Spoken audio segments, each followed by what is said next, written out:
In the last video, we talked about the myths in IELTS. How about we talk about the tips in IELTS today? Tip number 1. Always read the question twice in writing task 2.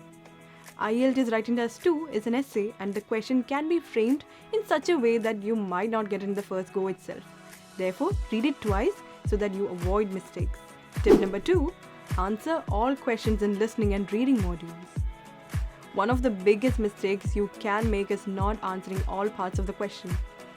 There are no negative marks, so if you are leaving a question, you're also losing a chance to score. Tip number 3. Develop a positive mindset. Cracking IELTS can be a task, but it's definitely achievable. So eat healthy, stay hydrated, get sleep and practice English every day. Hope these tips will help you reach your desired scores in IELTS. Let's meet in the upcoming videos. Until then, bye. Inspira.